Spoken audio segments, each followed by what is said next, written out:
Buenas tardes, bendiciones. Bendiciones. Bueno, muy bien, vamos a comenzar entonces. Nosotros estamos hablando por supuesto de la salvación, hablamos acerca de la muerte del Señor Jesucristo y empezamos a hablar la clase pasada también acerca de la resurrección. Y en este momento lo que vamos a repasar es un poco cuáles fueron los resultados de la resurrección de Cristo. El resultado fundamental de la resurrección de Cristo es que nos da un fundamento firme para la fe, ¿sí? Eh, nos da ánimo, refuerza nuestra fe. Nosotros sabemos que si Cristo resucitó, entonces nosotros tenemos la seguridad que Él fue, es y será todo lo que dijo que iba a ser, ¿no es cierto? Y hay una frase que yo encontré en el libro que me pareció una joya, pero una joya, que dice lo siguiente: la resurrección, dice el texto, de Jesús, no lo convirtió a Jesús en el Hijo de Dios. Es decir, el hecho de que Dios lo haya resucitado no hizo que en ese momento Él fuera el Hijo de Dios, sino que afirmó que Él fue y que Él es el Hijo de Dios. ¿Se dan cuenta de la diferencia? Es decir, no es que, bueno, con la resurrección ahora Jesús es el Hijo de Dios. Jesús siempre fue el Hijo de Dios. Jesús es el mismo ayer, hoy y por los siglos. Por lo tanto, la resurrección lo único que hizo fue afirmar, confirmar, hacernos entender a nosotros, los más básicos, los que necesitamos entender todo esto que tiene que ver con lo que es la vida cristiana, entender que esa resurrección afirmó ese hecho que él era el Hijo de Dios. Cosa que me pareció muy interesante, porque, ¿saben? A veces uno dice tantas cosas, pero tantas cosas, y las dice porque, bueno, las escuchó y las sigue repitiendo, ¿no? Eh, pero me pareció esto una cosa fundamental a marcar y a tener en cuenta, ¿no? Y, De acuerdo. perdón, no sé. Bueno, sigo entonces. Somos hermanos que Ahora, recién ingresaron. ah, bueno, buenas tardes. Eh, Otra de las cosas que, eh, que es un resultado, pero digamos directo de la resurrección de Jesucristo, es como yo les decía antes, la seguridad que Dios nos perdonó y que perdonó nuestros pecados y que nos justificó. ¿Qué dice Romanos 19? Que si confesares con tu boca que Cristo o que Jesús es el Señor y creyeres en su corazón que Él, que Dios lo levantó de los muertos, serás salvo. ¿Mm? Entonces, nuestra salvación y nuestra justificación son confirmadas justamente a través de la resurrección de Jesucristo. Y Romanos 4:25 nos dice eso también, dice que Él fue entregado por nuestras transgresiones y resucitado para nuestra justificación. Romanos 4:25, estoy ahí, ¿no?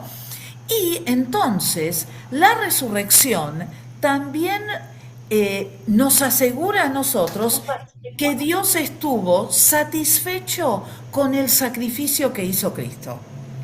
Si ese sacrificio no hubiera sido suficiente, entonces quizás Dios no lo hubiera resucitado de los muertos y bueno, no sé a dónde estaríamos nosotros. Pero también es una forma que nosotros sepamos esto y que tengamos esa esperanza. ¿Qué dice Primera de Pedro, capítulo 1, versículo 3? Bendito el Dios y Padre de nuestro Señor Jesucristo, que según su gran misericordia nos hizo renacer para una esperanza viva. ¿Por qué? Dice Pedro, por la resurrección de los muertos. Tercer eh, digamos, efecto de la resurrección.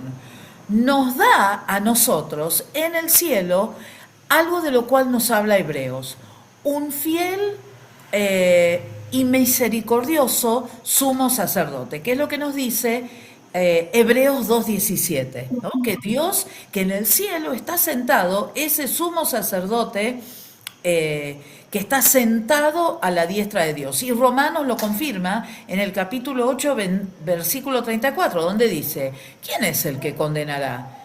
Cristo es el que murió. Más aún, también dice, Él resucitó. El que además está a la diestra de Dios, el que también intercede por nosotros. Es decir, que la resurrección de Cristo hizo que después de eso Jesús se sentara a su diestra, no casualidad que fuera a su diestra, ¿para qué? Para que Él intercediera por nosotros. Cosa que nosotros sabemos, pero súper claramente, y sabemos que esto es así. Ahora, también la resurrección nos da a nosotros el poder que nosotros necesitamos para vivir nuestra vida cristiana diariamente, pero también para servir. Entonces, en Efesios 1:20, ¿qué es lo que nos dice Pablo? Dice que el poder de Dios operó en Cristo, resucitándole de los muertos y sentándolo a la diestra en lugares celestiales. Entonces, el poder que derrotó a la muerte es el poder que está con nosotros todos los días hasta el fin y que nos da a nosotros esa seguridad que hace que nosotros podamos seguir creyendo. Quinto efecto de la resurrección. Nos garantiza a nosotros la resurrección y nuestra inmortalidad. ¿Qué es lo que dice Pablo en Primera de Corintios, capítulo 15? Cristo derrotó a la muerte no para evitarla, sino para sufrirla y de ahí obtener la victoria. Dice, destruir por medio de la muerte al que tenía el imperio de la muerte, esto es, al diablo, y librar a todos que por el temor de la muerte estaban durante toda la vida sujetos a servidumbre. Es decir, antes de Cristo, todas las personas estaban sujetas a ofrecer sacrificio, a esperar que el sumo sacerdote lo hiciera, a cumplir con una serie de leyes. Pero a partir de su muerte y a partir de su resurrección, nosotros fuimos libres, nosotros fuimos rescatados y ahora también podemos disfrutar de esa resurrección. Y también la resurrección de Cristo nos habla definitivamente que va a haber un día de juicio.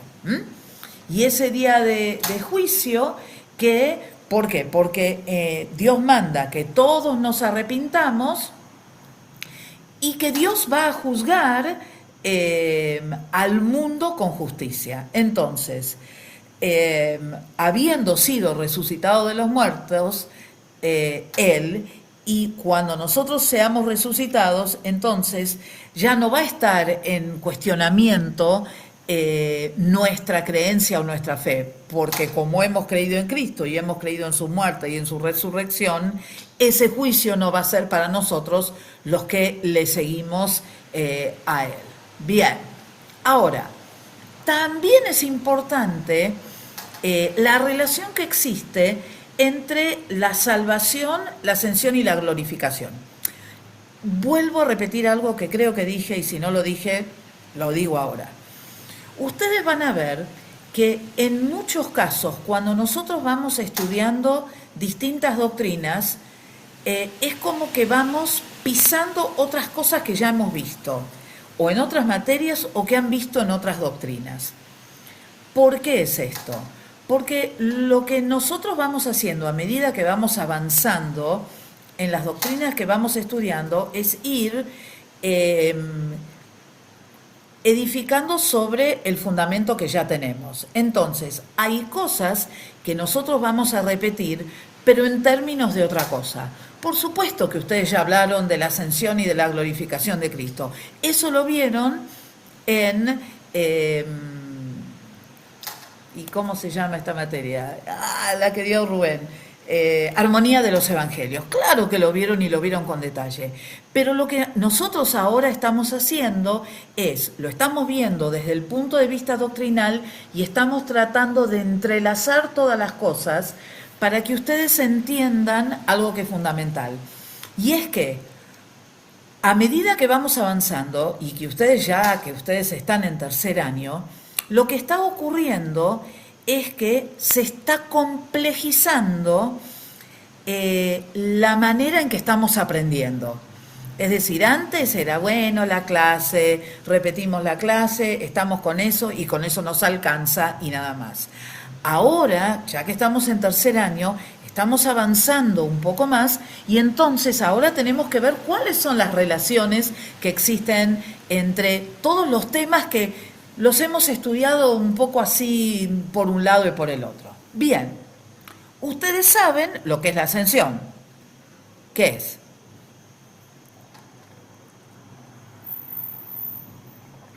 ¿La ascensión de Cristo? Cuando Jesús subió al cielo. Exactamente. Y fue absolutamente visible a todos aquellos que estaban ahí cerca. Entonces, nosotros sabemos que la ascensión ocurrió porque tenemos varios testigos que escriben en las Escrituras acerca de esto. Marcos 16, 19, por ejemplo, dice, y el Señor, después que les habló, fue recibido arriba en el cielo y se sentó a la diestra de Dios. Lucas también habló de esto, ¿sí? En Lucas 24, 50 y 51. A ver quién lo puede leer. Lucas 24, 50 al 51.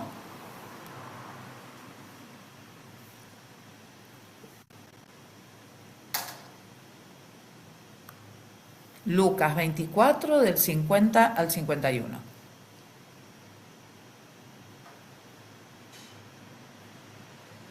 Uy, nadie se anima a leer. ¿Leo? Sí. Lean. Y los sacó fuera hasta Betania, y alzando sus manos los bendijo. Y aconteció que bendiciéndolos, se separó de ellos y fue llevado arriba al cielo. Exactamente.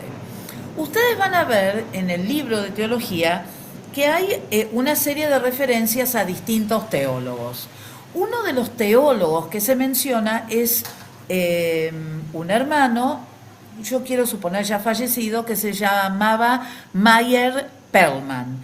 Meyer Perlman fue el libro con el cual nosotros estudiamos y algunos de los pastores, digamos, que nos recibimos del Instituto Teológico, estudiamos con ese libro porque era el único libro que había, ¿no? No era un libro pentecostal, pero tenía muy buena doctrina y entonces nosotros estudiábamos acerca de él. Entonces, ¿por qué lo cito a Meyer Perlman? Porque Meyer Perlman hace una observación muy interesante acerca de la ascensión de Cristo, porque lo que él dice es que la ascensión de Cristo divide la vida de Cristo como en dos partes, como en dos periodos. Tenemos un periodo que va desde el nacimiento hasta la resurrección. El Cristo que tiene que ver con la humanidad, con la historia humana, con el Cristo que tenía las características humanas, ¿no? Volvemos a repetir. Características humanas, pero perfecto, sin pecado, sin mancha, como nos dicen las Escrituras. Pero a partir de la ascensión, ya nosotros no vamos a estar frente al Cristo real, al cual ninguno de nosotros vio. Pero sí, cada uno de nosotros tiene acceso al Jesucristo espiritual, dice el pastor Perlman. Es decir, ese Cristo que está en nosotros, que vive dentro de nosotros, que actúa en nosotros, que obra en nosotros, pero que ya no lo vemos físicamente. ¿Se entiende? ¿Sí? Es más una experiencia espiritual. Otra cosa muy importante a tener en cuenta y que tiene que ver con la resurrección y con la ascensión del Señor es que también Jesús fue exaltado. ¿Ustedes saben lo que significa la palabra exaltado?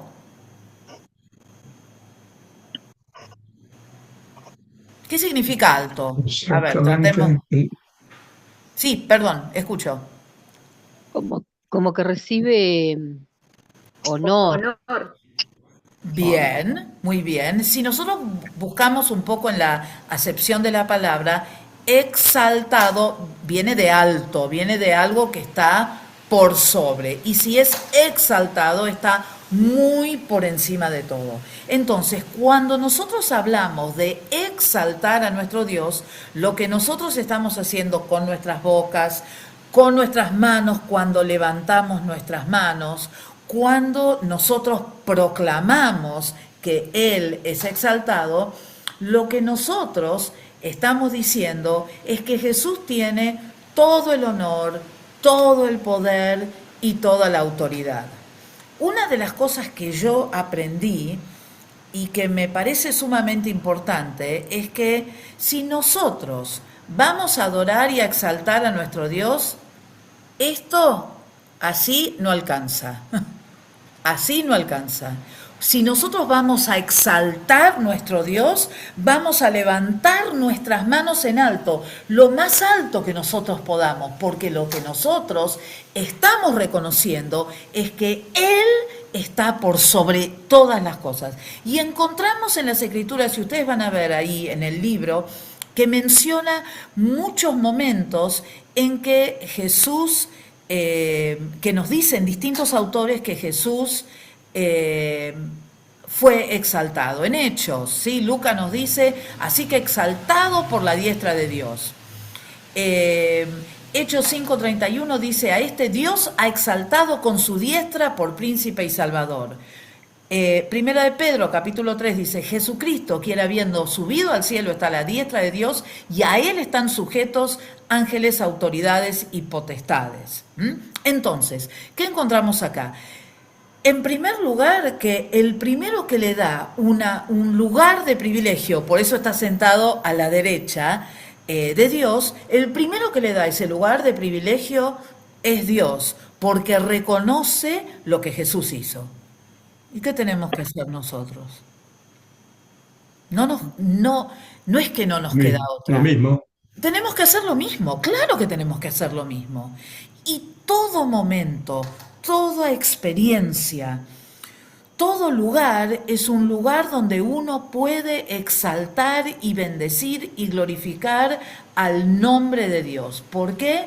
Porque dice Filipenses, por lo cual Dios también lo exaltó un poquitito, levantando las manitos así, ¡ay, que me duele el brazo! No. O dice que lo exaltó hasta lo sumo, hasta lo sumo, dice, y le dio Lo sumo. un nombre que es sobre todo nombre, para que en el nombre de Jesús se doble toda rodilla de los que están en el cielo, de los que están en la tierra y debajo de la tierra, y que toda lengua confiese que Jesucristo es el Señor, para gloria de Dios Padre. Filipenses 2, 9 al 11, versículos para recordar, versículos para tener en nuestro corazón, para aprenderse de memoria, ¿sí? Nosotros antes, si no, pregúntenle a mis alumnos antiguos, aprendíamos muchos textos de memoria que eran sumamente importantes.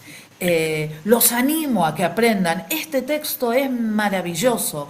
Nos pone, miren, por un lado pone a Dios y a Jesús en el lado en el lugar en donde tienen que estar, y nos pone a nosotros en el nuestro. Le tenemos que confesar como nuestro Señor para gloria del Dios Padre. Ahora, Así como dijimos que la muerte tiene resultados para el creyente, que la resurrección tiene resultados para el creyente, la exaltación de Cristo también tiene resultados e implicancias sumamente importantes. ¿Por qué? Porque como ahora Jesús tiene un lugar de privilegio a la diestra del Padre, Él intercede por nosotros. ¿Mm? Y nos anima el autor a los Hebreos que nosotros retengamos nuestra fe, que retengamos la confesión que nosotros tenemos. Nos dice también Hebreos en el capítulo 4 que, por tanto, como tenemos ese gran sumo sacerdote, recuerden ustedes que Hebreos es un libro que tiene muchas referencias del Antiguo Testamento para que los hebreos pudieran entender de qué se estaba hablando. Entonces, ese gran sumo sacerdote, nosotros ya sabemos quién es Jesucristo. Entonces, en Hebreos capítulo 4 dice, por tanto, teniendo un gran sumo sacerdote, que nos dice, acerquémonos pues confiadamente a ese trono de gracia. ¿Para qué? Para hallar misericordia y hallar gracia para el oportuno socorro. La razón por la cual nosotros podemos acercarnos ahora confiadamente a Dios y no tenemos que andar buscando el animal, que no tenga mancha, que tener el dinero, la provisión, no lo necesitamos más. Jesús ya lo hizo por nosotros. Entonces nos podemos acercar con confianza. Yo puedo acercarme al Señor hoy y decirle, Señor, estoy delante de tu presencia porque esto y esto pasó hoy que no estuvo acuerdo o acorde a lo que dice tu palabra, que no estuvo de acuerdo a lo que yo debería ser delante de las personas que me conocen y te pido perdón. Y yo sé que me perdona si yo soy sincera delante de su presencia. Ahora, la exaltación de Jesús también hace que Cristo sea la cabeza de la iglesia. Efesios 1:22 nos habla acerca de eso. Dios sometió todas las cosas bajo los pies de Jesús y lo dio por cabeza sobre todas las cosas a la iglesia. Y dice también en Colosenses que Él es la cabeza del cuerpo. ¿Y el cuerpo qué es? La iglesia, ¿sí?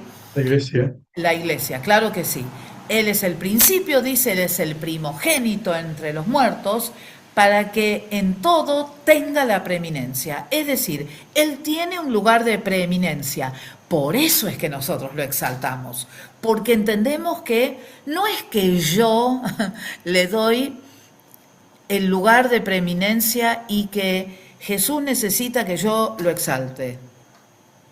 Jesús no lo necesita, Él ya está en un lugar de exaltación. Pero como yo entiendo, comprendo, asimilo y recibí a Cristo como mi Salvador, yo deseo darle a Él toda la gloria y toda la honra y quiero exaltarle y quiero darle todas las palabras más preciosas que pueda haber y que yo conozca y que yo tenga en mi cabeza para Él, porque Él se las merece de mi parte. Y yo con mi finitud, con mis imperfecciones y con mis impurezas, puedo hacer algo que es recibido como de alguien que no tiene ninguna mancha. ¿Por qué? Porque hemos sido lavados por la sangre del Cordero de Dios. Ahora, Jesús fue exaltado. Ahora, ¿qué dijo Jesús? Si yo me voy a prepararles un lugar para que ustedes estén allá. Pero ¿qué voy a hacer en el mientras tanto? ¿Qué va a hacer? Ya deja el Espíritu Santo. Exactamente. Él dejó al Espíritu Santo para que estuviera con nosotros y cuando lo sentimos. No veo muchos no. Solamente cuando lo sentimos, no. Cuando lo sentimos y cuando no lo sentimos. ¿Por qué? Porque Él dice que Él va a estar con nosotros todos los días hasta el fin. Entonces, recuerden, ya se los dije, pero se los vuelvo a repetir, nuestra vida cristiana no está basada en los sentimientos, está basada en las convicciones que nosotros tenemos de acuerdo a lo que nosotros leemos, estudiamos y aprendemos de las Escrituras. Yo puedo sentirme horrible y puedo sentir que no tengo ganas de hacer nada, pero yo sé en quién he creído. Yo lo sé. Puede ser que mis emociones estén pero pésimamente mal, pero yo sé en quién he creído. Puede ser que esté cansada o que estemos cansados, pero sabemos en quién hemos creído. Entonces, si sabemos que el Espíritu Santo va a estar con nosotros hasta el fin. Por supuesto que Él nos da el Espíritu Santo y junto con el Espíritu Santo hay dones que vienen sobre los creyentes, que están sobre la iglesia, para que estén activos en la iglesia.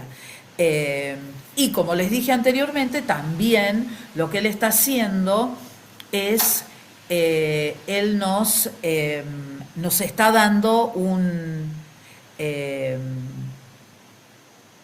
no, me olvidé lo que iba a decir. Perdón, se me fue y no sé lo que iba a decir. Ya sé. Él está preparando un lugar para nosotros. Eso fue lo que dije antes, ¿sí? Entonces tenemos esa seguridad también, ¿sí? No sabemos si van a ser calles de oro, mar de cristal, como dice alguna canción que cantábamos hace bastante tiempo, pero lo que sí sabemos es que el lugar es el lugar precioso que el Señor está preparando para cada uno de nosotros y para que cada uno de nosotros podamos verdaderamente estar con Él para siempre y de la mejor manera. Entonces, vamos ahora a seguir un poco más y ustedes van a ver que otra vez este teólogo que les menciono, que se llama Meyer Perlman, habla de 5 valores que tienen que ver, o 5 pluses que nosotros tenemos gracias a la ascensión y la exaltación o también glorificación de nuestro Señor Jesucristo. Si yo sé que Jesús está en el cielo y que está preparando un lugar a mí, eso me incentiva a mí a vivir mi vida de la mejor manera posible. Es decir, tratar de vivirla de la manera más santificada posible. En segundo lugar, comprendemos que la iglesia no es el lugar físico. El lugar físico es un templo, es un garage, es una casa, es una habitación, es un tinglado, es una carpa. La iglesia somos nosotros. Nosotros somos la iglesia. Y eso está muy claro en el libro de los Efesios. Y entonces eso nos hace entender que en realidad la iglesia no es un edificio y un edificio bonito, sino que es un grupo de personas que tratan de trabajar como un cuerpo y que como un cuerpo actúan de manera sobrenatural para poder tocar y bendecir a aquellos que están a nuestro alrededor, para aprender, por supuesto, para adorar a Dios, por supuesto, pero también para hacer la obra que se nos ha mandado hacer.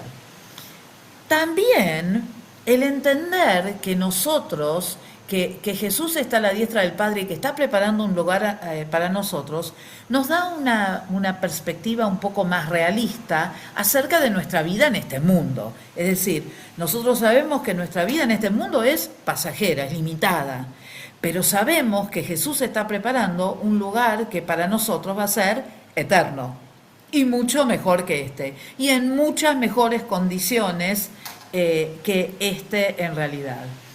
Y además, si nosotros creemos que Jesús fue resucitado y que ascendió, nosotros tenemos esa esperanza que nos va a volver a buscar, ¿no es cierto? ¿Qué dice Juan 14:3? Bueno, si yo me fuere y os prepararé el lugar, vendré otra vez y os tomaré a mí mismo.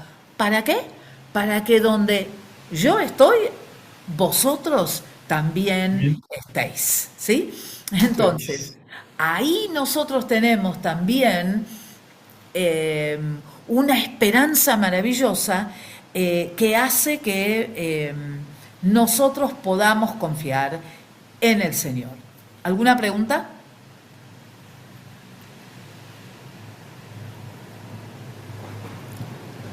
Gracias.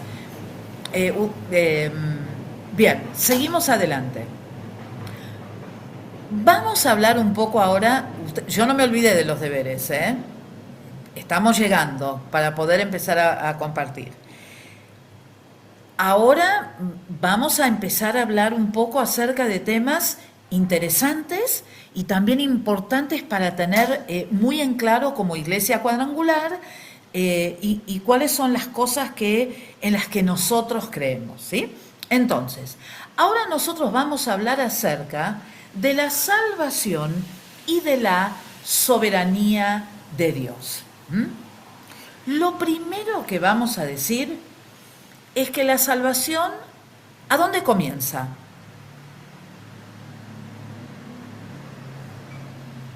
Comienza en Dios, Comienza en Dios. ¿Y a dónde termina? en Dios. Termina en Dios, ¿sí? La salvación comienza en Dios y termina en Dios. ¿Por qué? Porque nos dice en Efesios capítulo 2, nos dice Pablo, que aún estado muerto en los pecados, Dios nos dio vida juntamente con Cristo. Por gracia somos salvos por medio de la fe, y esto no de vosotros, pues es don de Dios, no por obras, para que nadie se gloríe.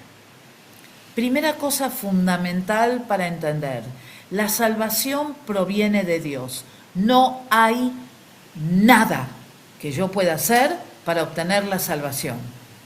Y eso eran un poco las enseñanzas del Antiguo Testamento. Había que seguir ofreciendo, y parecía que no había ningún sacrificio que calmara la ira de Dios. Pero era porque ningún sacrificio era absolutamente perfecto. Ahora, cuando Jesús vino en un cuerpo humano para ofrecerse en sacrificio por todos nosotros, sin pecado, entonces ahí Dios entonces nos dio vida juntamente con Cristo, pero por gracia, ¿sí?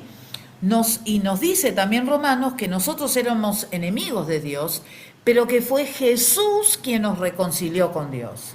No son las caminatas que yo pueda hacer. Y voy a decir otra cosa. No son los No, ayunos. las promesas como... Sí, las promesas no son los ayunos que yo pueda hacer. Son las No obras. son las horas que yo pueda mantenerme despierto lo que lo puedan hacer. Es por gracia, por esa maravillosa gracia de parte de Dios para cada uno de nosotros. Lo que yo hago, si yo ayuno, si yo me mantengo despierto, si yo oro, si yo hago las cosas que hago, yo las hago en agradecimiento a aquel que lo hizo por mí. Por favor, tenemos que tratar de apartarnos un poco de esta... y yo sé que no lo decimos con... A ver, porque no quiero ofender a nadie. No es que nosotros lo decimos a sabiendas. A veces lo decimos porque lo escuchamos. Bueno, vamos a orar para que Dios haga la obra. Vamos a ayunar para que Dios haga la obra. Y parece que si no ayunamos, Dios no va a hacer la obra. Y que si no hacemos algo, Dios no lo va a hacer. En realidad, lo que tenemos que tratar de entender es que Dios es... Hay algunas cosas que podemos entender y hay otras cosas que no vamos a poder entender hasta que estemos en su presencia y hasta que no le hagamos algunas preguntas. Si nosotros ayunamos, es para acercarnos a Dios y para tener una comunión más intensa, más enfocada, más preciosa delante de su presencia. Si nosotros oramos, oramos porque nosotros creemos que la oración puede hacer la diferencia, pero también creemos que Dios es soberano y que hay veces en que Dios contesta las oraciones y que hay veces en que Dios no contesta las oraciones. ¿Y eso va a cambiar nuestra fe? Veo muy pocos no. ¿Va a cambiar nuestra fe? debería. No. No debería. No, no debe, no debe, porque Jesús es soberano, porque Dios es soberano, porque Dios está en el control de todas las cosas y Él sabe el porqué de todas las cosas. Entonces, nosotros no vamos a cuestionar la voluntad de Dios. Ahora, por supuesto que vamos a ayunar, por supuesto que vamos a orar, por supuesto que vamos a compartir con Dios cuáles son nuestros deseos. Y por supuesto que en nosotros hay deseos de sanidad, hay deseos de felicidad, hay deseos de paz, hay deseos de armonía. Y la realidad es que a veces vienen y a veces no vienen. Pero eso no significa que Dios no esté en control de todas las cosas y que Dios no quiera enseñarnos algo a través de las distintas experiencias que nosotros tenemos en Él. Por eso, cuando nosotros hablamos de la soberanía de Dios, tenemos que entender que todo está en Él, que Él es el dueño de todas las cosas. Y por eso, cuando hablamos de la salvación, nosotros vamos a decir que la salvación es un don, es un regalo de Dios, y por eso es divino, que es un regalo establecido por Dios y que es un regalo afirmado por Dios. Entonces, ¿quién da la salvación? Dios. ¿Estamos de acuerdo en eso, ¿no es cierto? Bien. Ahora, ¿a dónde viene la confusión? ¿Qué es lo que pasa? Ustedes saben que el hombre fue creado con algo que seguramente ustedes ya han aprendido y que lo conocen, probablemente desde los principios, cuando comenzamos a estudiar en panorama bíblico. Dios creó al hombre con algo que se llama libre albedrío, ¿sí? Que es una palabra más bien teológica. ¿Qué significa? Que tenemos la libertad de elegir. Exactamente. Así. Libertad de elegir, libertad de elección. Entonces, lo que tenemos que comprender es que acá están presentes dos cuestiones muy importantes. Por el lado, la salvación de Dios, que es el regalo que Dios nos da, que Dios lo establece, que Dios lo afirma, pero por otro lado, el libre albedrío que tiene la humanidad, la elección que tiene la humanidad.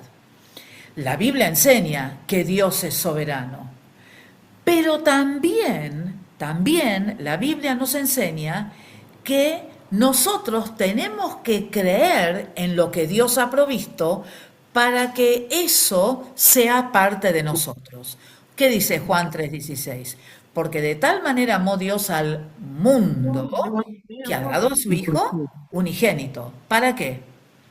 Para que todo aquel que en Él cree no se pierda, mas tenga vida eterna. Ahora, hay una premisa ahí.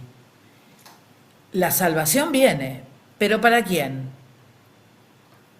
Para el humano que cree. Exactamente, el humano que cree. Ahora, como Dios es soberano y como Dios no se va a contradecir, si el hombre fue creado con ese libre albedrío, si Dios impusiera su salvación sobre nosotros, estaría violando ese principio con el cual creó al hombre, que es el principio del libre albedrío. Es decir, yo no elegiría recibir a Cristo como mi Salvador, soy un autómata que me paro en una cinta transportadora paso por un lugar a donde yo vea la sangre de Cristo, o donde me cubra la sangre de Cristo, y salgo como nueva criatura. Y en realidad lo que nosotros encontramos es que justamente ahí está el problema. ¿Por qué? Porque existe una doctrina que aparece bastante y que espero que, aunque sea ustedes lo hayan podido leer un poco, perdón, no elegir, que se llama la doctrina de la elección, ¿sí? La doctrina de la elección. Entonces, ¿qué es lo que dicen aquellos que nosotros hemos sido elegidos? No como lo decimos nosotros, ¿está bien? Hay algunos que se creen los elegidos y que son un número cerrado de personas y que el resto estamos fuera y que perdimos, o sea, ya no vamos a entrar, ¿sí? Estamos hablando de estos que se hacen llamar los llamados, los elegidos, los predestinados, y utilizan esos pasajes para decir que Dios determina quién va a ser salvo y quién no. ¿Se entiende? Sí. Eso es lo que dice esa doctrina. Ahora. Algo que a mí me llamó la atención, ahora, ¿cómo está, pastora? Bien. Algo que leyendo esto me llamó la atención, ¿no? De lo que dicen, de que él eligió a algunos y a otros no. Claro. Entonces, y algunos hasta se basan en los 144.000 que aparecen en Apocalipsis. Entonces, ¿qué es lo que nosotros tenemos que entender? Que hay algunos, otra vez, sacan los versículos de contexto. Y entonces lo que dicen es, bueno, pero acá dice que somos elegidos. Acá dice que nosotros hemos sido predestinados. Es decir, que antes ya teníamos el destino de haber sido. Pero, si fuera así, ¿a dónde queda el libre albedrío del hombre? ¿A dónde queda la libre elección? Y ustedes no me van a decir que ustedes siempre eligen lo bueno, porque yo no. Y tengo libre albedrío y a veces elijo, pero tan mal, que ustedes no se pueden imaginar. Entonces, y como esas cuestiones fundamentales, porque no es cualquier cosa hablar del libre albedrío del hombre, porque es lo que nosotros vivimos a diario yo estoy eligiendo, a diario yo estoy decidiendo qué es lo que voy a hacer y qué es lo que no voy a hacer. Entonces, esa doctrina de elección, para nosotros, por supuesto, está muy fuera de lugar. Nosotros no creemos en eso, porque si no, no existiría la posibilidad. ¿Para qué seguiríamos nosotros predicando el Evangelio si unos pocos se van a salvar y ya están elegidos de antemano? ¿Para qué lo haríamos? Me quedo en mi casa, veo Netflix, leo el libro de doctrina, me tomo unos mates y listo, y no hago nada. Sin embargo, todos nosotros en nuestros distintos ámbitos hacemos esfuerzos para que todo aquel que en él cree no se pierda, mas tenga vida eterna. En este momento, por ejemplo, y seguramente hablo de aquellos que conozco, así que discúlpenme si no los menciono, pero por ejemplo, acá está el pastor Olivieri. El pastor Olivieri es un pastor que tiene una visión de ir a las cárceles. Entonces, para él, el poder conseguir un permiso para ir a la cárcel es lo más preciado. ¿Por qué? Porque él tiene una visión de llegar a ese lugar, él sabe cómo ministrar a esas personas que están privadas de la libertad para que crean y no se pierdan, mas tengan la vida eterna. ¿Se entiende? Hay otros pastores que están haciendo distintos esfuerzos evangelísticos de distintas clases para llegar a distintas personas, de distintas maneras. Es decir, si nosotros preparamos alimentos para darle alimentos a las personas que no tienen techo, lo hacemos porque entendemos que necesitan comer y que una vez que coman, viene la palabra y que les podemos dar algo que es mucho más allá que un plato caliente de comida. Y seguramente que si yo les pidiera a cada uno de ustedes que está acá en esta noche que compartieran lo que están haciendo y seguramente que cada uno de ustedes tendría un ejemplo así. Y nosotros no somos de los que quedamos, sino que salimos a hacer porque entendemos que la obra del Señor aún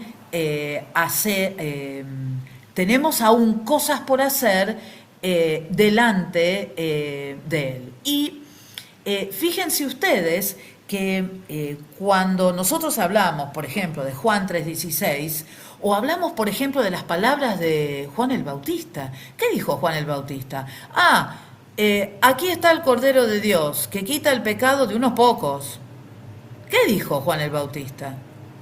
Que quita el pecado del mundo, de todos. Ahora, hay una condición, y la condición es que nosotros querramos hacerlo, que nosotros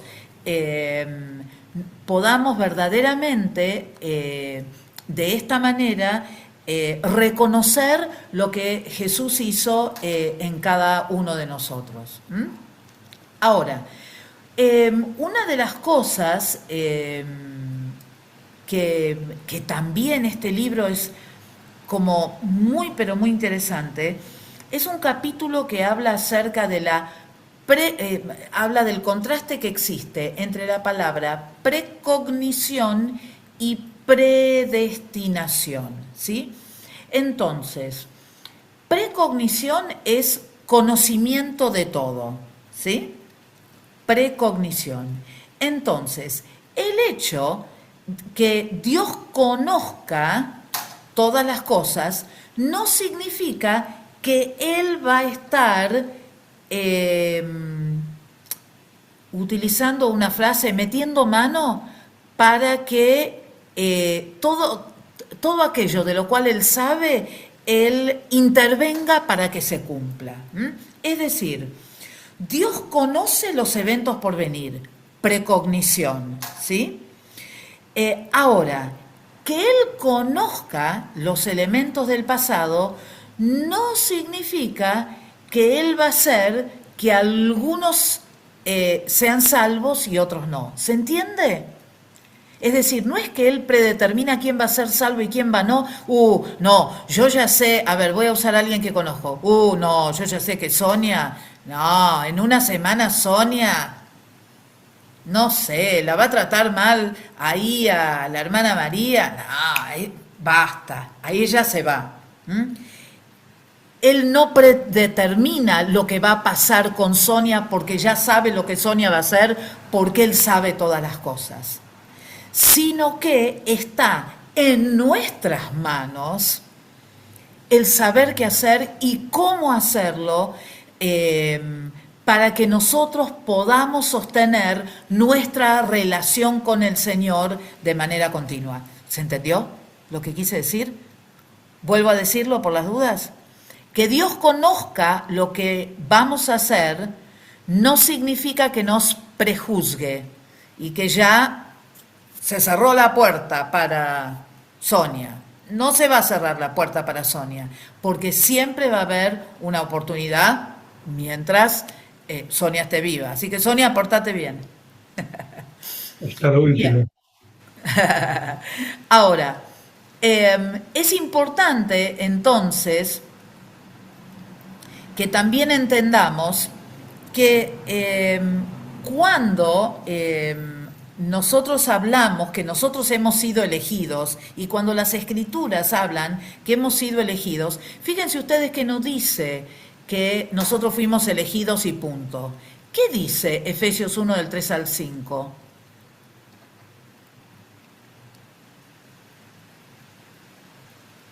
Efesios 1 del 3 al 5. Bendito sea el Dios, el Padre de nuestro Señor Jesucristo, que nos bendijo con toda condición espiritual en los lugares celestiales en Cristo, según nos escogió en Él antes de la fundación del mundo, Ahí para pone que un minutito. fuésemos santos. ¿Cuándo nos escogió? Antes de la creación del mundo. Antes de la fundación del mundo. ¿Pero dónde?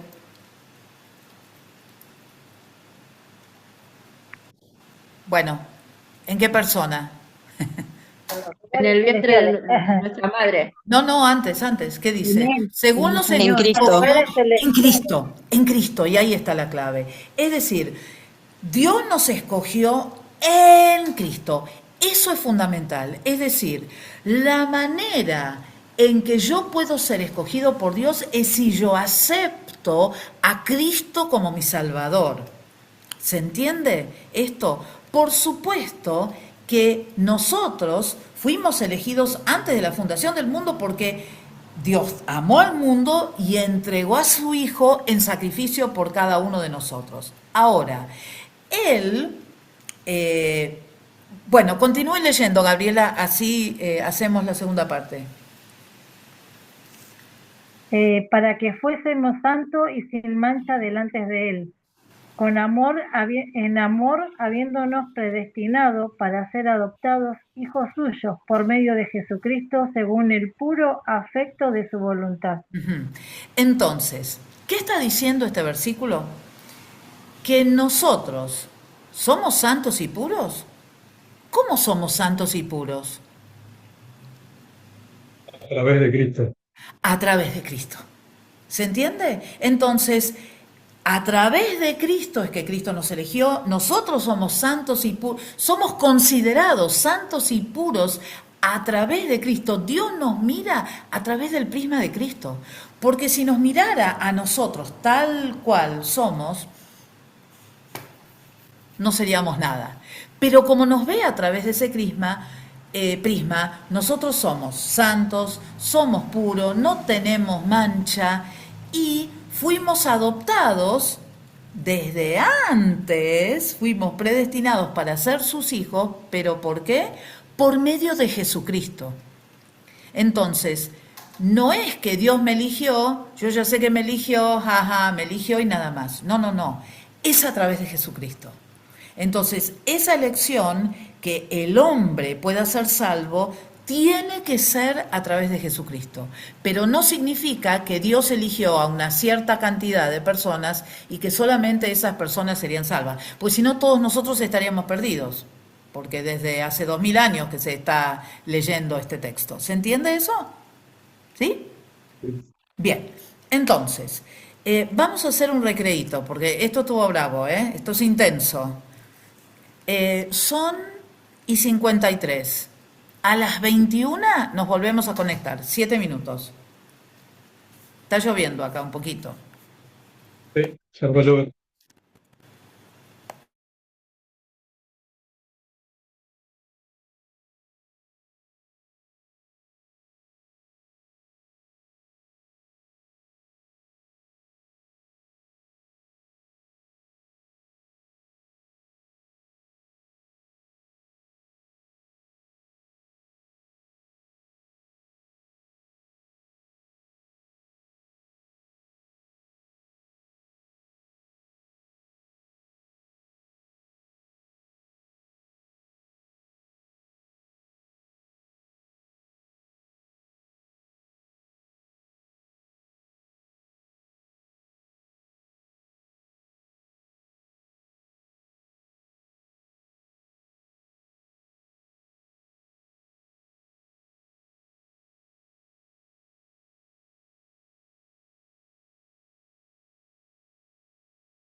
Y lo que vamos a hacer ahora también es hablar acerca de la salvación y del arrepentimiento, ¿sí? De la necesidad que haya en nosotros un arrepentimiento, ¿sí?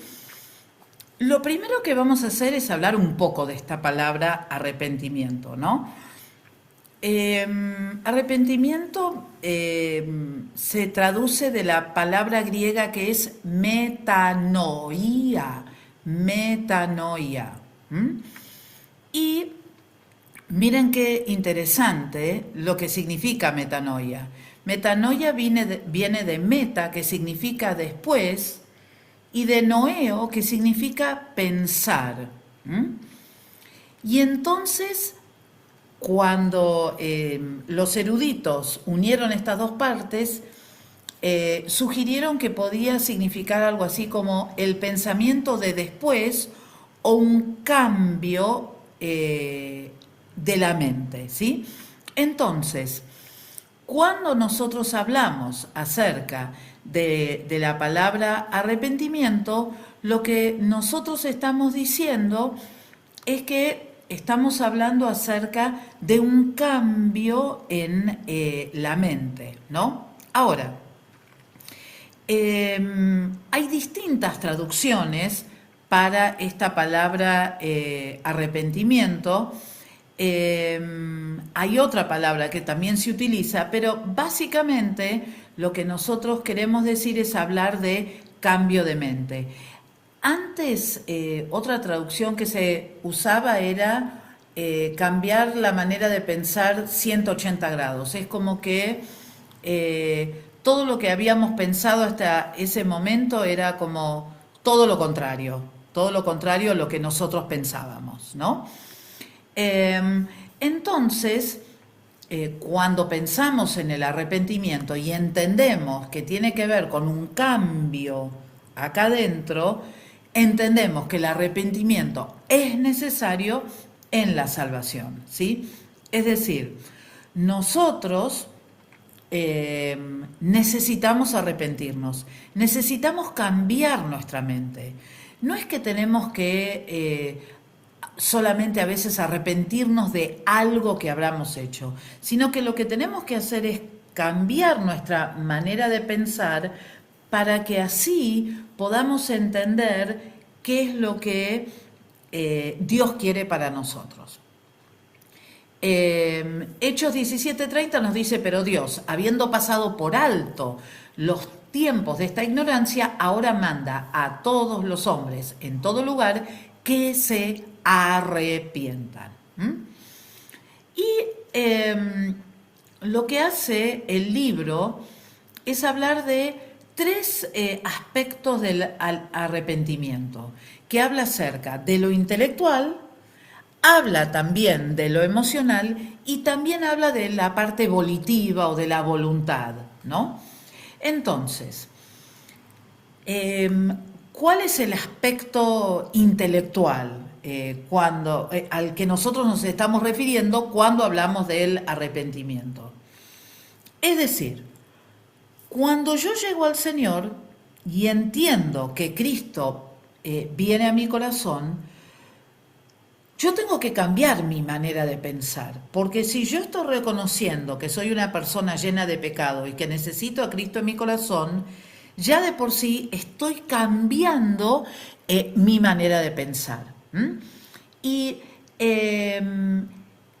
si nosotros entendemos que el pecado es mucho más allá que una debilidad, que un momento de desliz o una cosa así, sino que realmente es algo personal y es algo con lo cual nosotros cargamos, y que esa carga y que ese pecado va en contra de Dios, entonces ahí es cuando nosotros intelectualmente acá entendemos que hemos hecho mal.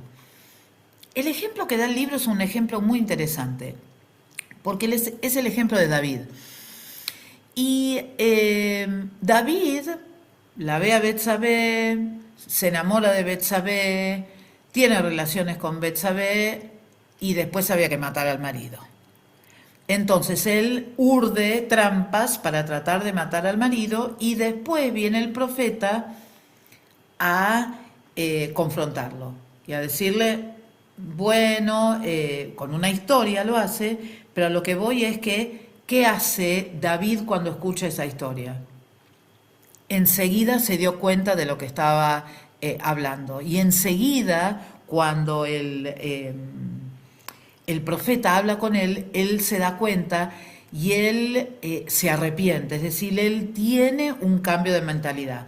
Consecuencias hubo y las consecuencias que pagó fueron muy caras para él, pero la verdad es que él se dio cuenta que había hecho mal.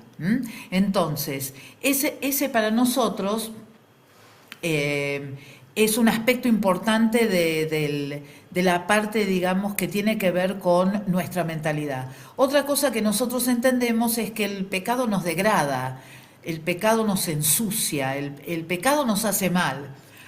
Y eso es algo que nosotros nos damos cuenta a medida que vamos pensando sobre cuál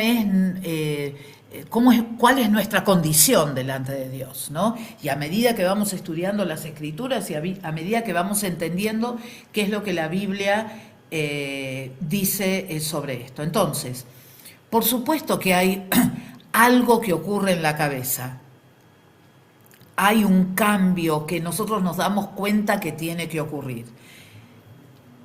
Eso lleva también a que en nosotros haya también un aspecto emocional que está presente, porque muchas veces o nos sentimos compungidos, o nos sentimos entristecidos, o lloramos delante del Señor, o tenemos una tristeza muy grande porque nos damos cuenta que nuestra vida no está en condiciones delante del Señor, ¿no? Esa tristeza que según Dios, dice Pablo en Corintios, produce arrepentimiento para salvación, en 2 de Corintios 7:10, ¿no?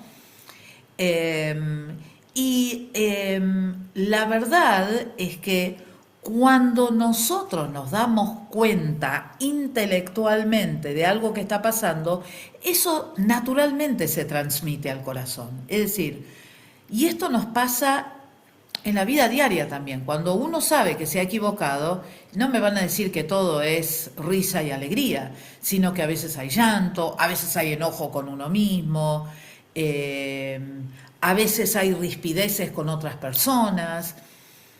Pero cuando es algo que tiene que ver con lo espiritual, nosotros realmente reconocemos emocionalmente lo que ha ocurrido y entonces eso nos lleva a querer hacer algo al respecto. Y ahí viene el tercer aspecto, que es el aspecto voluntario o también se lo puede llamar el aspecto volitivo, es decir, que tiene que ver con la decisión que yo hago, con ese libre albedrío que tengo, ¿sí? O sea, lo que yo hago es, pienso, bueno, ¿qué voy a hacer? ¿Sigo o no sigo? ¿Hago o no hago? ¿Me arrepiento o no me arrepiento? ¿Me acerco a Dios o no me acerco a Dios? Entonces, ¿qué es lo que quiere decir esto? Bueno, que yo voy a decidir qué es lo que quiero hacer. Si quiero, y esto es muy común que se diga, volver a Dios. Volvernos a Dios. Entonces, de esto tiene que ver, estoy cambiando la ruta, estoy cambiando el camino y estoy volviendo hacia Dios, ¿no? Y entonces, ¿qué ocurre cuando yo decido que yo quiero hacer eso? Bueno, hay algunas cosas que yo voy a hacer. Voy a confesar el pecado que he cometido, voy a tratar de dejar ese pecado lo más que yo pueda. Me voy a dar vuelta y me voy a volver a Dios y por supuesto también va a haber una entrega a Dios, ¿no? Es decir, yo voy a entregar mi vida al Señor y voy a decirle algo que seguramente muchos de nosotros hicimos: Señor, hace de mí lo que vos quieras. Y pasó lo que pasó. y podemos mirar hacia atrás y podemos sonreír y podemos dar gracias a Dios, o podemos decir en qué lío me metí, porque a veces eso pasa también, ¿no? Pero es parte de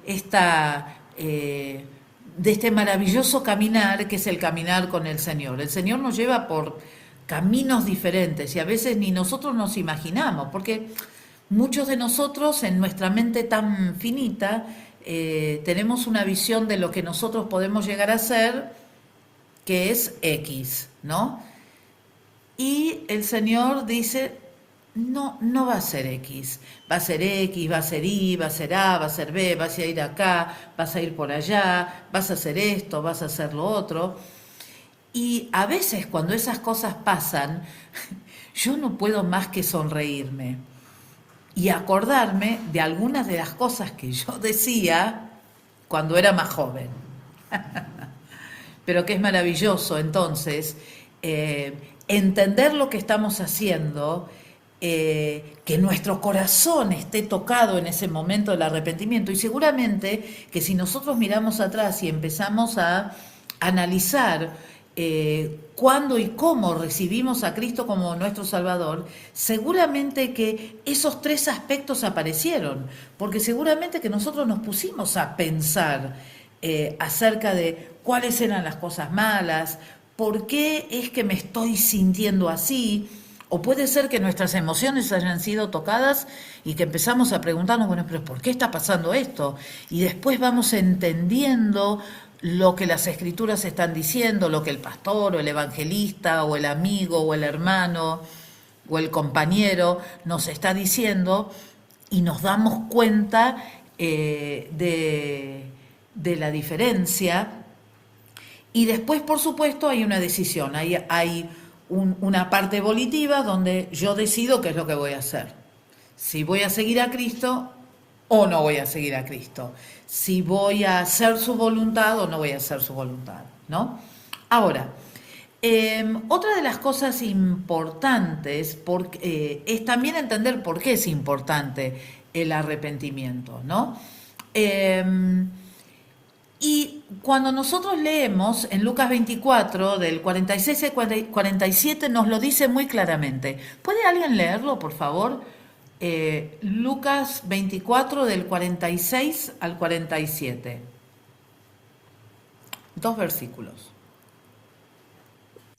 Dice, y les dijo, así está escrito, y así fue necesario que el Cristo padeciese y resucitase de los muertos al tercer día, y que se predicasen sobre el arrepentimiento y el perdón de pecados en todas las naciones, comenzando desde Jerusalén. Gracias, Gisela. Entonces, vemos acá cómo el arrepentimiento es esencial. Es decir, lo que nosotros tenemos que hacer es hablar de la obra de Cristo, de su vida, su muerte, su resurrección, su ascensión y su exaltación. Fíjense ustedes que quiero volver atrás a esto un minuto, porque muchas veces nosotros hablamos de su vida, hablamos de su muerte, de su resurrección. A veces nos olvidamos de hablar de la ascensión y a veces nos olvidamos de hablar que Él fue exaltado al llegar al cielo. Interesante e importante recordarlo también, porque es parte de todo este proceso. Es decir, para que nosotros podamos disfrutar de esto, todos estos pasos tuvieron que ocurrir.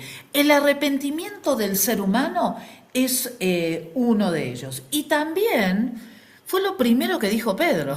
¿Qué dijo Pedro? Arrepentíos y bautícese cada uno de vosotros en el nombre de Jesucristo. ¿Para qué? Para perdón de los pecados, ¿no? Y tenemos muchos textos en Hechos y Pablo habla también en Corintios acerca de esto. Por supuesto que nosotros ya leímos que en 2 de Pedro 3:9, que hablaba acerca de que el Señor no retarda su promesa como algunos tienen por tardanza, sino que es paciente para con nosotros, no queriendo que ninguno perezca, sino que todos procedan al arrepentimiento. ¿Se dan cuenta que no dice para que yo los elija, para que se arrepientan? ¿Se dan cuenta cómo esto también a nosotros nos ayuda a entender que esta doctrina de elección no corresponde, porque Dios está esperando para que las personas procedan al arrepentimiento, es decir, que haya un aspecto voluntario en la persona a través de la cual quiera recibir a Cristo como su Salvador. Y para que todos lo hagan, porque esa es la promesa. Y para eso lo hizo Dios, para todo el mundo, no para algunos escogidos, ¿no? Ahora, hablando un poco del arrepentimiento, otra cosa interesante para hablar acerca del arrepentimiento es que el arrepentimiento es un regalo que Dios nos da también, es parte de quienes somos nosotros. Y es importante que entendamos esto porque es parte del plan perfecto de Dios. ¿Qué dice Hechos 11:18?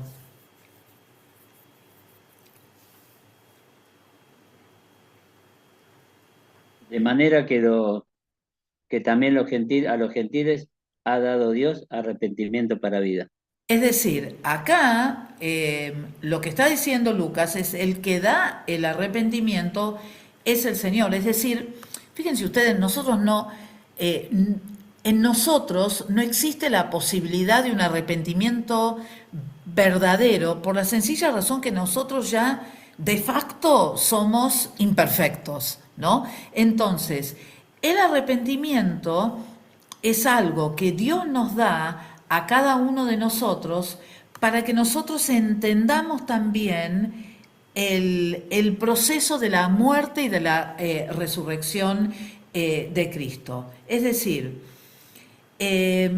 para poder recibir ese arrepentimiento verdadero que Dios da, sí es necesario que la persona se vuelva a Dios y que entienda que necesita a Dios, ¿sí? Pero ese arrepentimiento verdadero va a venir en ese momento en que el hombre establezca esa comunicación con Dios y que le diga a Dios, Señor, entiendo que te necesito. Y entonces ese arrepentimiento va a venir. Por supuesto que el arrepentimiento viene cuando se predican las Escrituras. Por eso es que cuando uno predica la palabra de Dios, siempre debería dar la oportunidad que las personas, hacer el llamado para que las personas tengan la oportunidad de recibir a Cristo como su Salvador y arrepentirse de sus pecados.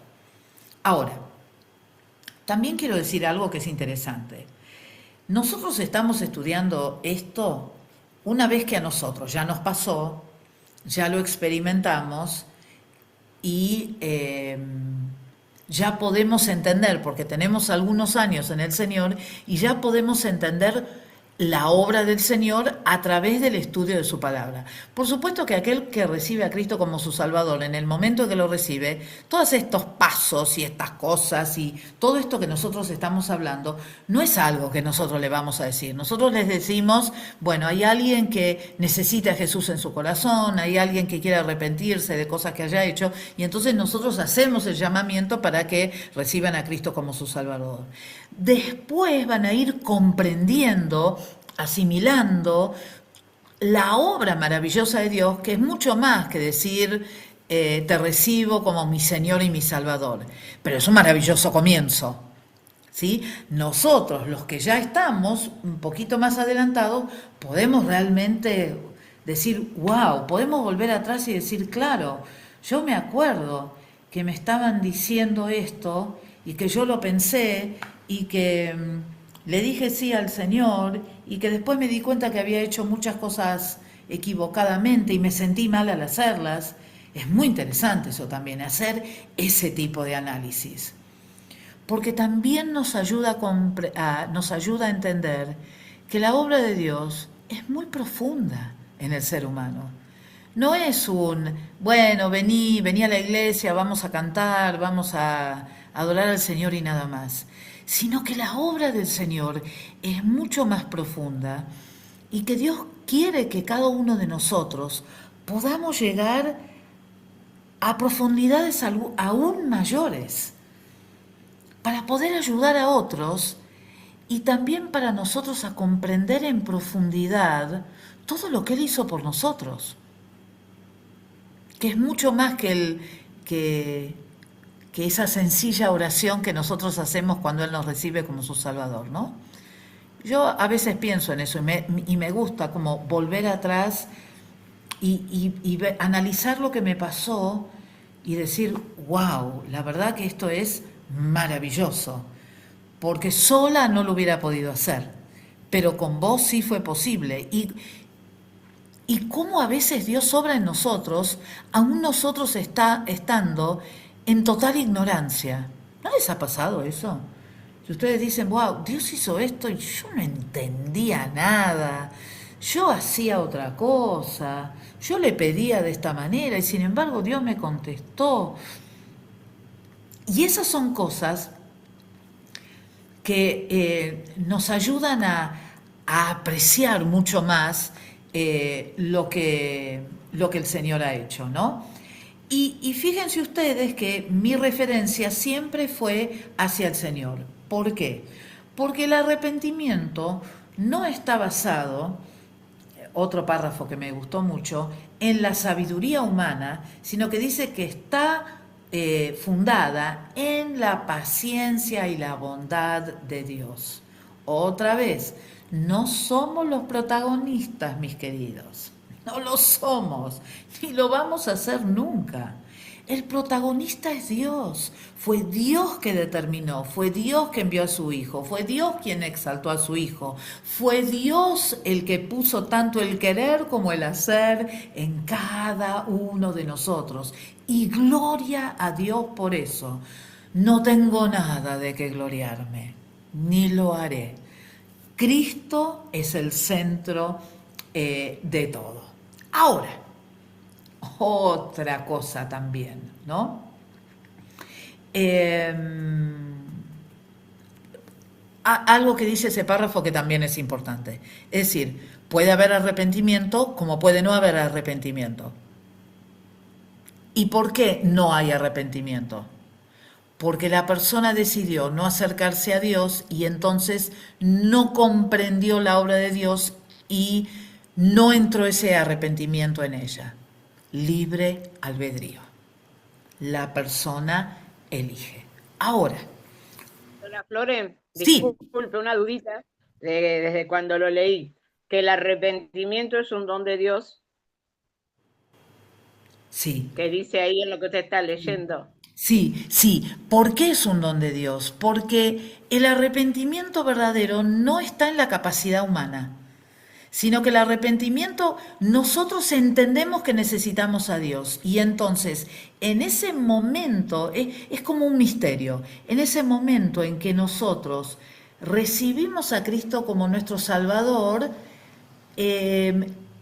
Dios pone en nosotros la capacidad de sentirnos arrepentidos de lo que hemos hecho y que lo necesitamos a Él por sobre todas las cosas. Es uno de esos misterios que no es pensado, sino que es entregado por Dios. ¿Cómo llega a nosotros la gracia de Dios? Y porque es un regalo de Dios. Yo no tengo que hacer nada por la gracia de Dios. Entonces, esto es lo mismo. Es como que viene de Dios a nosotros porque nosotros tomamos los pasos suficientes. Y después vimos la necesidad de arrepentirnos, o para usar otra palabra, de sentirnos mal por lo que habíamos hecho anteriormente. ¿Sí? Bien. Ahora, lo que nos pasa es espiritual. Porque todo esto que estamos hablando, yo creo que todos nosotros nos damos cuenta que ocurre en el ambiente espiritual. Sí, nosotros entendemos lo que estamos viviendo, pasa por nuestros sentimientos, pasa por nuestra voluntad, hay componente divino y también junto al arrepentimiento hay otra pequeña palabrita que tenemos y de la cual a veces la mal usamos, que se llama la fe. ¿Mm? Entonces, junto con el arrepentimiento, si yo me arrepiento de lo que hice, yo voy a tener que tener fe para creer que lo que Dios hizo es suficiente para lavarme y para limpiarme. Es decir, que la fe y el arrepentimiento están entrelazadas y están juntas. Porque para poder arrepentirme y entender que Dios es real, yo tengo que tener fe que aunque no lo veo, Dios está ahí para hacer la diferencia. ¿Se entiende? ¿Sí? Ahora,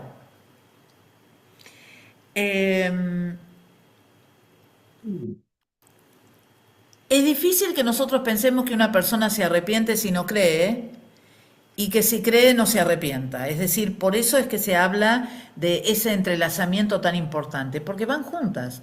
Porque si yo creo en Dios y creo en su perfección y creo en todo lo que Él es, y si yo no hago lo que Él quiere, me voy a sentir mal y me voy a arrepentir de aquellas cosas que son erróneas, ¿no? Ahora, Hebreos también nos dice que sin fe es imposible agradar a Dios, ¿no? El famoso capítulo 11 de Hebreos. ¿Pero por qué dice que sin fe es imposible agradar a Dios? Porque para estar en la presencia de Dios hay que creer que Él existe, creer que le hay, ¿no? Una manera como para decir, yo tengo que creer que Dios existe, tengo que tener fe que Dios existe. Y además que Él va a recompensar a aquellos que lo buscan. Es decir, yo voy a buscar a Dios porque tengo fe que Dios va a contestarme, pero sin fe, si yo no creo que Dios existe, Dios no me va a contestar. ¿Se entiende cómo funciona eso?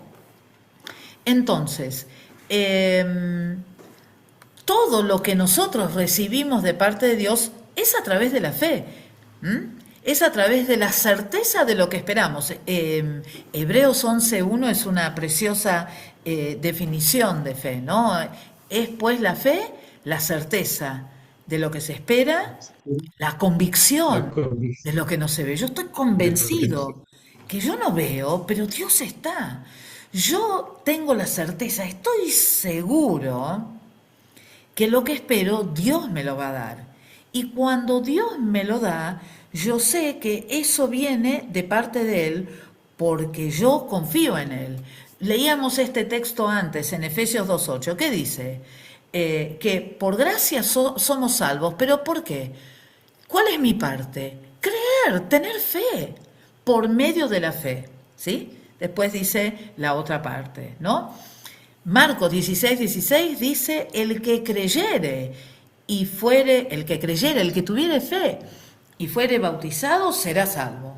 Y el que no, no. Ellos le dijeron al carcelero, ¿se acuerdan? Cree en el Señor Jesucristo y serás salvo, tú y tu casa. Justificados, ¿cómo somos justificados delante de Dios? Por lo que hago, hermana. Usted no sabe lo que yo hago para el Señor. ¿Qué dice Romanos 5.1? ¿Justificados cómo? Por la gracia. Por la fe. No. Por la fe. Justificados por la fe. Gracia es el regalo que Dios te da, José. ¿Sí? Entonces, yo soy justificado por la fe. Yo tengo que creer para ser justificado. ¿Sí? ¿Entendés, José? ¿Sí? Entonces, por gracia recibimos el regalo de Dios. ¿Sí?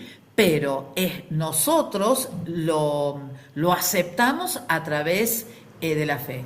Y entonces, cuando somos justificados porque hemos entendido que el sacrificio de Cristo es suficiente, tenemos paz para con Dios, ¿no? Dice ese versículo. Y bueno, podríamos seguir leyendo acerca de la fe, ¿no? La fe para nosotros es muy importante. Cuando yo recién me convertí, yo vine a Dios como con mucha duda, con mucha sed, pero con mucha duda. Y yo pensaba que tener fe era hacer mucha fuerza para que Dios contestara mi oración. cuando yo era muy joven. A medida que fue pasando el tiempo, me di cuenta que la fe es muchísimo más que eso. Es el fundamento sobre el cual yo baso mi creencia, en lo que creo.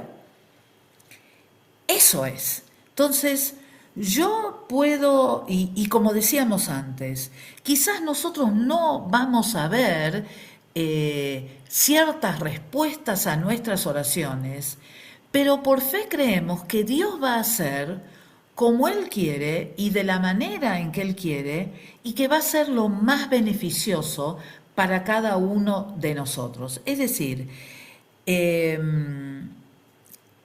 esa fe es un basamento sobre el cual yo me baso, que va mucho más allá de hacer, como yo les decía, esa fuerza. Tiene que ver con todo lo que creo, con todo lo que sé de Dios, tiene que ver con lo que he experimentado, tiene que ver con lo que he leído, tiene que ver con lo que he orado.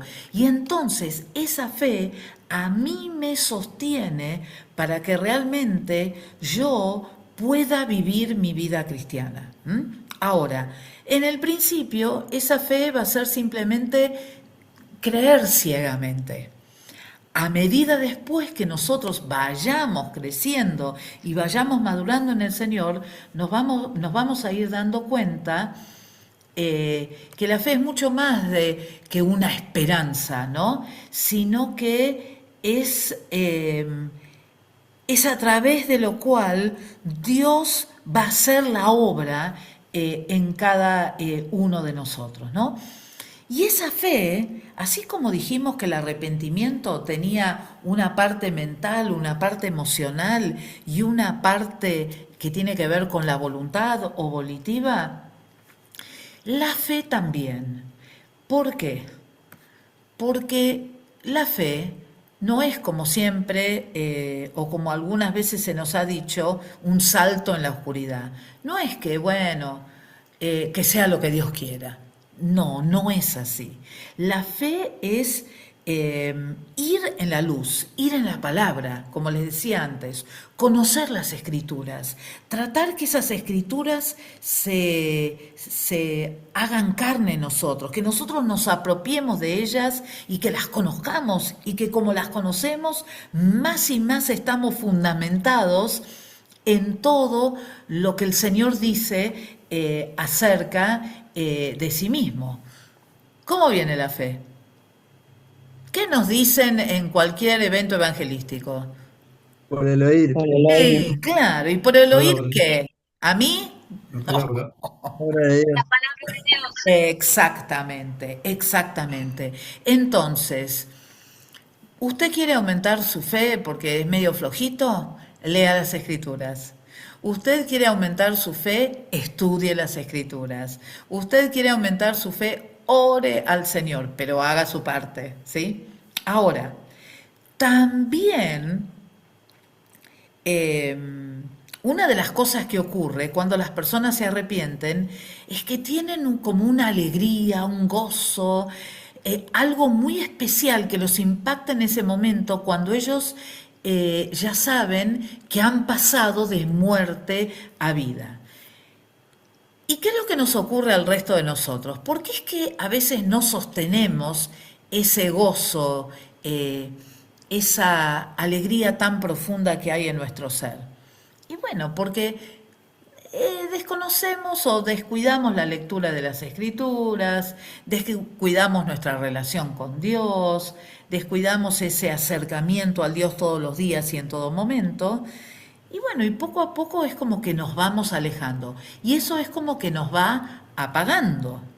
Entonces, es sumamente importante que nosotros entendamos que cuando yo estoy seguro en lo intelectual acerca de mi fe, cuando mis emociones quieran tirarme hacia abajo o quieran decirme que algo no es posible, mis emociones van a poder cambiar en la medida en que mi intelecto esté lleno de la palabra de Dios y que yo pueda hablar a mis emociones para que mis emociones se sujeten a lo que las escrituras dicen. porque mis emociones son parte mía, ¿sabían? No es que las emociones andan sueltas por ahí y yo no las controlo. Claro que las controlo, ¿sí? Entonces, es importante que nosotros alimentemos nuestras emociones con la palabra de Dios. Y entonces nuestras emociones van a estar en el lugar correcto, ¿no?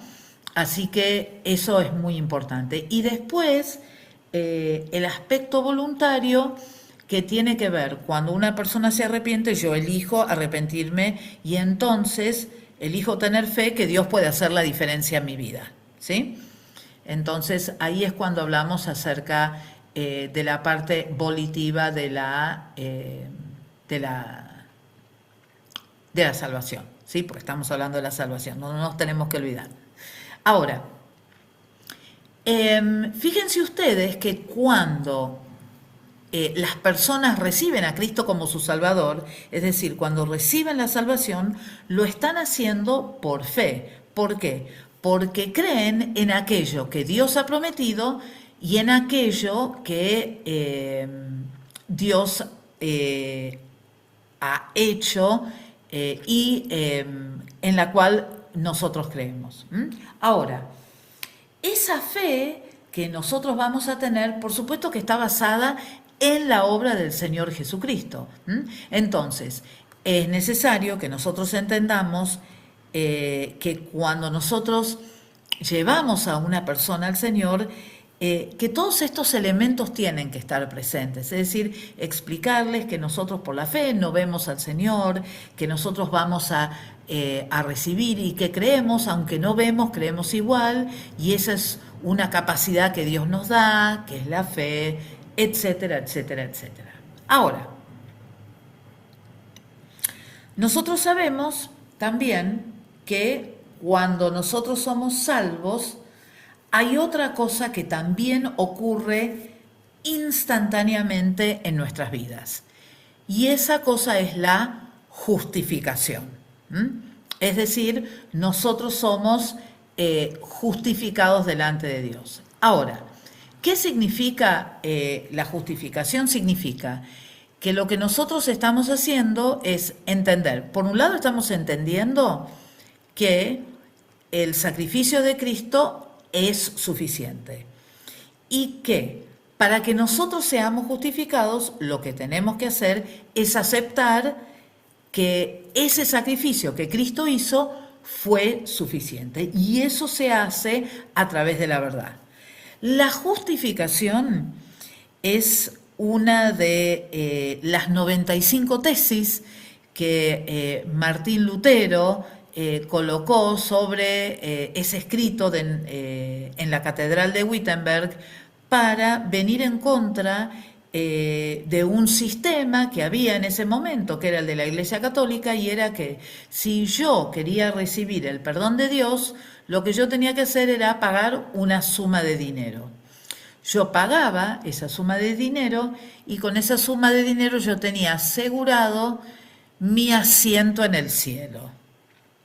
Entonces, mucha gente lo que hacía era pagar para poder obtener esos favores. Y eso también lo que hacía un poco era desdibujar, bueno, en primer lugar y obviamente, el sacrificio y la resurrección de Cristo. Pero por otro lado también afectaba las vidas de las personas, porque si las personas sabían que para obtener la fe, para obtener la salvación, lo único que tenían que hacer era pagar una cantidad de dinero, entonces eso los llevaba a que podían hacer lo que querían. Si total, después pagaban y ya era suficiente. ¿Se entiende eso?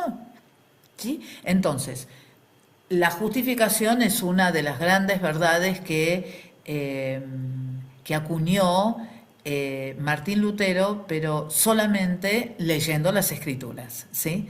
Él encontró esto y empezó a ver ciertos patrones que le hicieron dar cuenta que la salvación no era por pagar, y me acordé del nombre, una indulgencia, el pago era de una indulgencia, sino que era a través de el creer que nuestro lugar cambiaba en las cuestiones espirituales si nosotros recibíamos a Cristo como nuestro Salvador.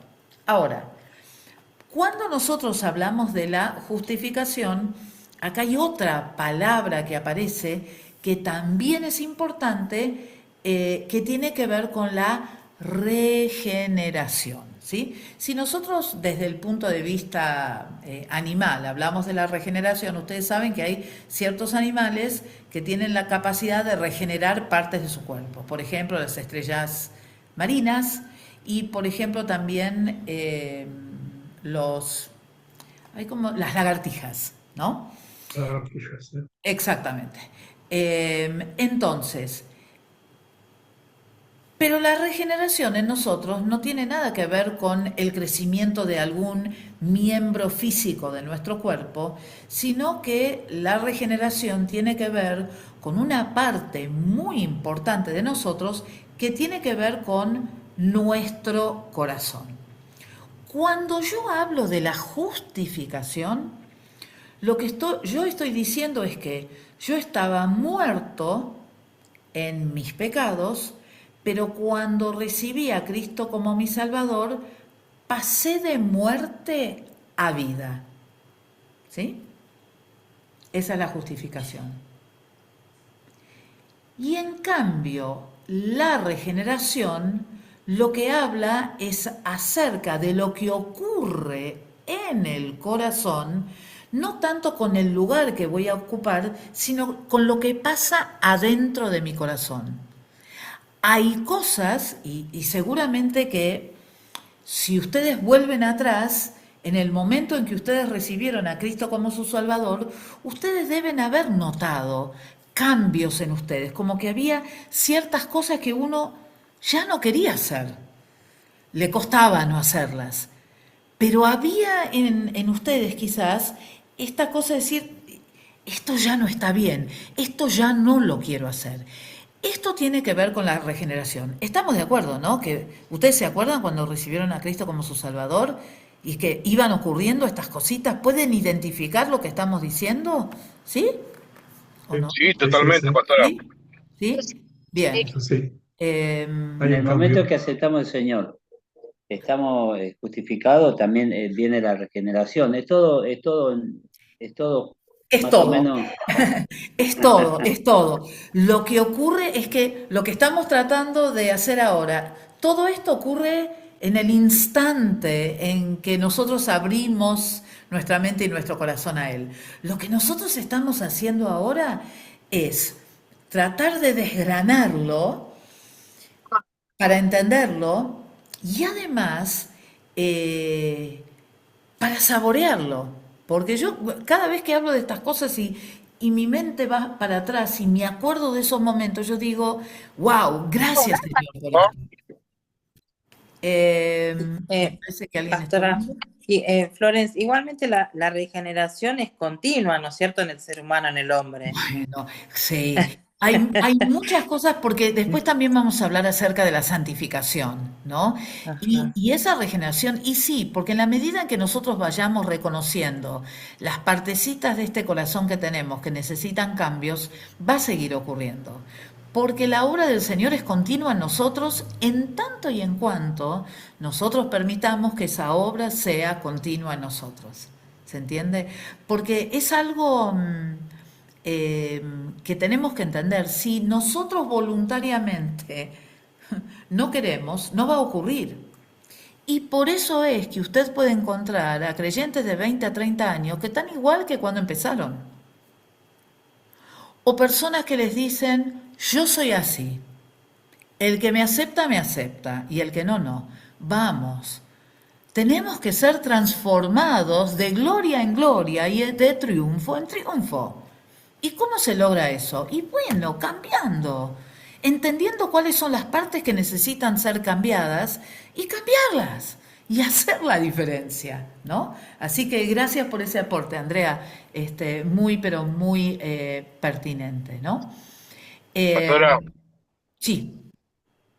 yo creo que cuando nosotros aceptamos a Cristo como nuestro Salvador, ¿no? En el momento que lo conocemos, yo creo que de ahí el Espíritu mismo, mismo Señor, nos hace, nos muestra qué es lo que tenemos que ir cambiando, qué es lo que tenemos que ir modificando en nuestra vida. Sí, pero queda en nosotros el hacerlo o no. Claro, Hay tal una cual. parte volitiva. ¿Me entiende, Aníbal? Entonces, claro que Sí, sí, sí. Mientras que nosotros Sí, exacto, porque estemos, la voluntad nuestra claro, mientras que está nos, la voluntad.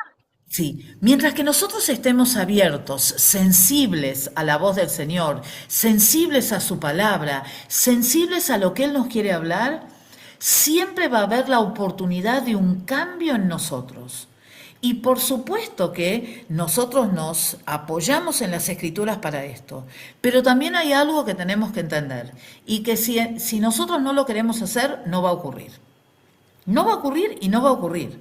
Y por eso es que nosotros a veces encontramos ciertas personas en nuestras iglesias que parece que nunca cambian y que siempre están igual y que siempre con las mismas cosas y parece que siempre tienen que pasar por lo mismo porque hay una lección que no aprendieron,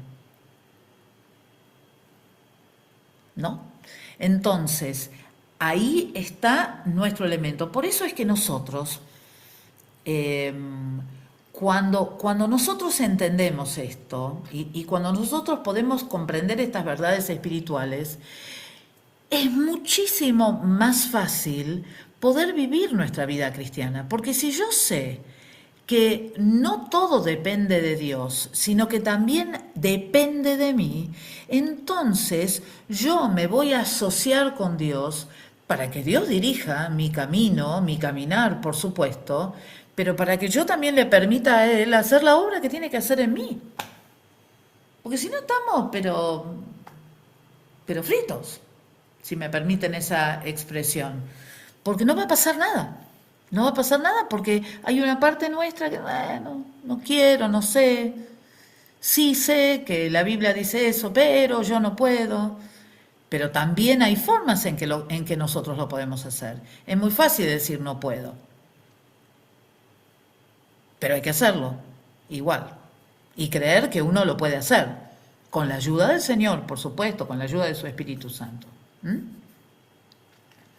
Ahora, la justificación es una acción que Dios imputa sobre nosotros y que nos declara justos, ¿sí? Justificación justo, ¿sí? Entonces, cuando nosotros entendemos y queremos aceptar la salvación de Cristo, entonces Dios inmediatamente nos justifica, es decir, nos declara justos. Nosotros ya estamos en otro lugar, estamos en otra posición. No significa que seamos perfectos, no significa que seamos totalmente justos porque seguimos cargando con nuestra parte humana imperfecta y débil y todos los adjetivos negativos que se le puedan ocurrir. Pero lo que hace la justificación es, en verdad, no solamente perdonarme y quitar todos los pecados de mí, sino que lo que hace la justificación es que me hace justo porque Dios me está mirando a través del sacrificio justo que Cristo hizo por mí. Entonces, no es mérito mío, no soy justificado por mí mismo, soy justificado por la fe que tengo en Cristo, que murió, que resucitó, que ascendió y que fue exaltado en los cielos, ¿sí? Y además, y esta es la cosa maravillosa que muchas veces escuchamos en campañas evangelísticas, pero que tiene que ver con este proceso de justificación, vieron que a veces dicen, Dios borró el registro de tus pecados, ¿sí? No está más eso, Dios ya no ve eso.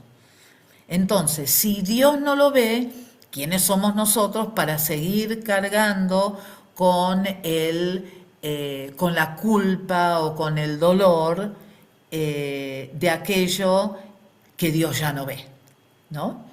Entonces, entender eso es muy importante. ¿Por qué? Porque a través de la justificación, cuando Dios nos ve sin pecado. Es como una persona que nunca, absolutamente nunca hubiese pecado. Ahora, bueno, me queda tanto, el método de la justificación, me queda los elementos, la gracia, me quedan un montón de cosas y el proceso de regeneración. Bueno, seguimos con un retrasito pequeño.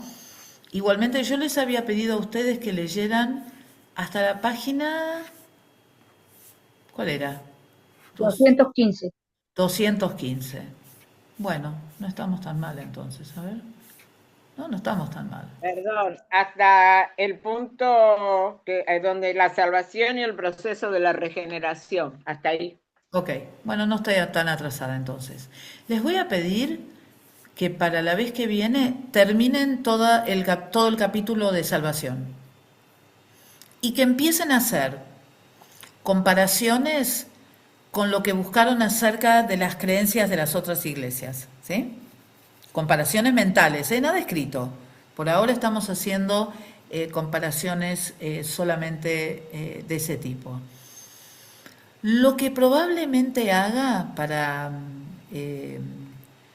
también adelantar un poco, les voy a mandar un parcial domiciliario. Háganlo con el libro, ¿sí? Porque esto ya estamos hablando de cosas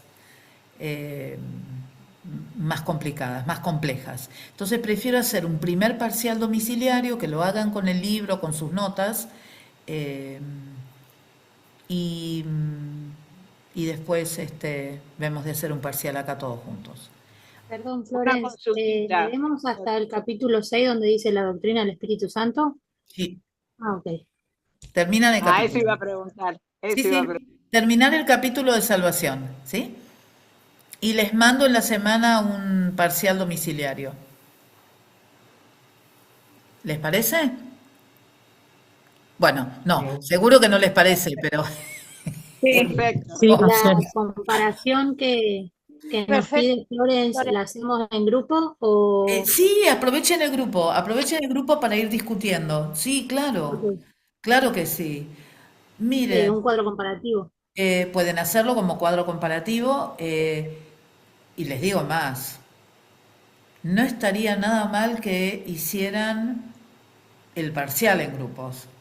No estaría nada mal, porque eso, ¿saben qué? Les ayudaría a discutir. No estaría nada mal. Lo voy a dejar abierto, porque quizás para algunos es más complicado. Pero aquellos que puedan hacer el parcial en grupo, se los súper recomiendo. Porque los va a ayudar un montón. Y no lo voy a hacer muy largo para que no se extienda el tiempo que tengan que estar juntos. ¿Sí? Flores, disculpe, yo Sí. no estoy en ningún grupo, porque ese día que usted armó el grupo yo estaba cuidando a un familiar en el hospital. y no pude Sí, estar me en clase. dijo Diego. A ver, ¿algún grupo que tenga pocas gentes? ¿Todos tienen lo Estoy yo mismo? y mi hija Crisa, las dos, somos dos. ¿Todos tienen cuánto? ¿7? Nosotros somos 6, creo, grupo 9. ¿Grupo 9, 6? ¿Otros grupos tienen 7 u 8? No. No. El 5 tiene 7. 7. Bueno, entonces hagamos una cosa. Nosotros también somos 6, el remanente. Los que quedamos ahí colgados de la clase de uno. Entonces, ¿por qué no anotan Crisa y por qué no anotan sus números acá y algún grupo que tenga en en los mensajes antes de que corte la grabación, si quieren enviar los números y sus nombres y podría ser que una se uniera a un grupo y otra a otro, una al 5 y una al 9, ¿no? ¿Puede ser así? ¿Lo hacemos así? Bueno, Muy bien. Entonces necesitaría los dos celulares. Así, alguien del 5 y alguien del 9 los anota. Otra cosa que les quiero recordar es que gracias a todos los que prenden las cámaras, pero hay muchos que no las están prendiendo. Y no está bien eso, chicos, no está bien. A todos somos hermosos en las cámaras, pero también hay una cuestión de respeto, hay una cuestión de interacción. O sea, es incómodo hablar con una pantalla negra. Gracias. Perdón, Floren. Yo tengo la cámara apagada porque estoy operada y estoy mal de la Sí, sí, no, vista usted y ya, bueno, sí, yo lo sé, lo suyo, pero hay muchos otros que sí. no. Por eso lo digo. Bueno, yo pido perdón por Ya eso, está, pero para que ya. se sepa que no es Sí, porque no, sí, estoy muy atenta a la clase, gracias. pero bueno, es lo Sí, que me sí, está pasando. y tranquila, tranquila. Pero hay algunos que no. Por Gracias. eso todos saben a quién les corresponde esto y a quién no. Miren, ahí está el número de Crisa y ahí está el número de Cristina. ¿Lo, lo levanta alguien del grupo 9 y alguien del grupo 5, porfa? No se Agendé ve. para el grupo 9. ¿Cómo? Agendé a Crisa para el grupo 9. Bien, entonces Cristina va al grupo 5. ¿Alguien del grupo 5 que la agende a Cristina, por favor? Pero no veo el número, De Floren. Cristina, 11 11, 64 sí. 64, 97 97. 09 Sí, 60. 60. 11 Cristina. 64 97 09 60.